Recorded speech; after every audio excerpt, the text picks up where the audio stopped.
So let's have a look at a parallel circuit. So with resistors, Ohm's law still applies the same, but let's have a look how things change. So imagine we've got our power source and we've got 3 resistors, just the same as before. So this one is 50 ohms, 20 ohms and 30 ohms, and this is R1, R2 and R3, and just like before we're going to have 20 volts. Now this time, well, unlike before where we had constant current in the circuit, so the current was the same wherever we went in the circuit, because we used the analogy of water. The water flowing in here has to be the water flowing out unless it leaks somewhere, and it can't do that. So whatever flows in current here has to be the same current going through here. Where this is different, because here, when the electricity comes up here, it has a choice of whether to go through this 50 ohm resistor or whether to go through it up here and take its choice between the 20 and the 30 ohm resistor. So the current can be very different.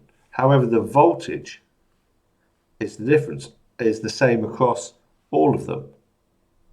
And this is because if we think about voltage in terms of if it was water, as pressure, well, the pressure would be the same at each point. The amount of water flowing through each one, or the current, would be different, but the pressure at each one would be the same. And each of these resistances is like the tap being more or less open.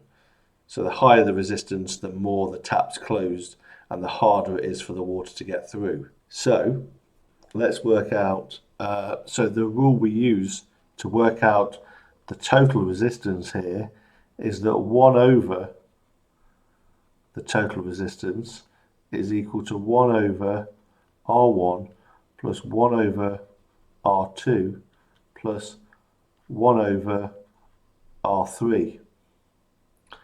So this is equal to 1 over 50 plus 1 over 20 plus 1 over 30. If we type that into a calculator, we get 0.1033 recurring. Now, of course, this is 1 over RT, so we need to do the reciprocal of this. So 1 divided by that answer, which gives us a resistance, a total resistance, RT, of 9.68 ohms. Always, when we have resistors in parallel, then our total resistance will be less than our smallest resistance here. And that's because the electricity's got choices of where to go. It can go through more resistors, therefore the total resistance will be less. So we use Ohm's law again to calculate the amount of current flowing through here, because I equals V over RT. So that's going to be equal to 20 divided by 9.68, and that's equal to 2.066 amps. Now remember before we used the same resistors with the same voltage, but in series, and we got 0.2 of an amp. Now we've got 2 amps. So we've got 10 times more current flowing just by arranging them in parallel rather than series. And if we wanted to work out, because that's the current, that's the total current, IT here, if we wanted to work out the current in each branch of this circuit, well, we'd need to use, we know that the voltage is going to be 20 volts each resistor, it's got to be the same. So the current 1, and that's the current through R1, is going to be equal to the voltage 20 over 50, the resistance of R1, which is 0.4. I2, sorry, the current in R2 is going to be equal to 20 over 20, which is equal to 1 amp. and in I3 is going to be equal to 20 over 30, which is 0.66. If we add all those currents up there, they sum up to the total current. And actually, just to do a quick sanity check on this, if we were water molecules going through here, we'd want to take the path of least resistance. The least resistance is this 20 ohm resistor R2.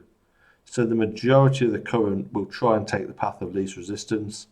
And we see here 1 amp, the majority of the current, nearly half, is going through R2. The least amount of current will go through the hardest path, which is the 50 ohms, the highest resistance, 0.4. And then the rest takes the route through the 30 ohm resistor. Let's see how this translates into our model, our software model using MultiSim Live. So, same as before, we're definitely going to need a ground at some point, so let's put that in ready. We're going to need a resistor, but we want it to look like our drawing, so put it there, and then we can rotate it, and then we can, if we copy that, it'll keep the rotation, and copy it again. Let's give ourselves plenty of space. And then we need a voltage source, again DC.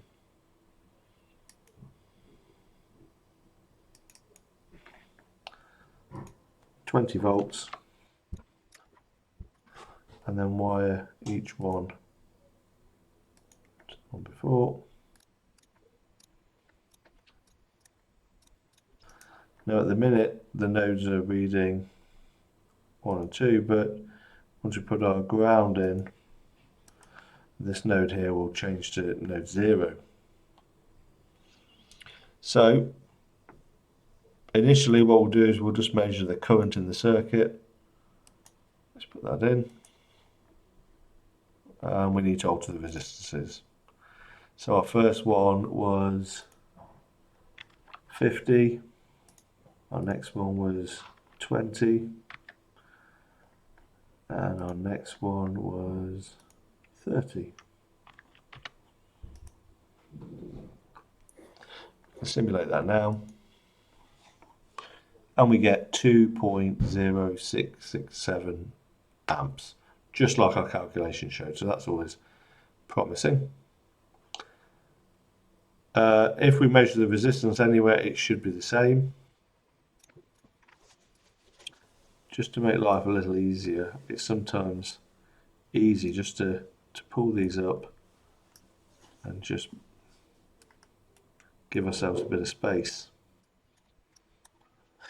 So the voltage, as we've said, is going to be the same across each resistor, but we might want to work out the current in each branch. Well, to do this, we just need to get our current meter.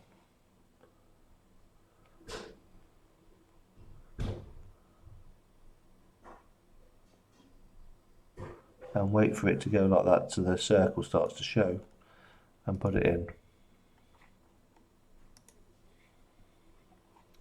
And we see there 400 milliamps, which is 0.4 of an amp, which is what we got in our calculation.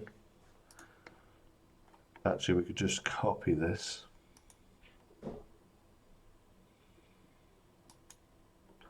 And copy again.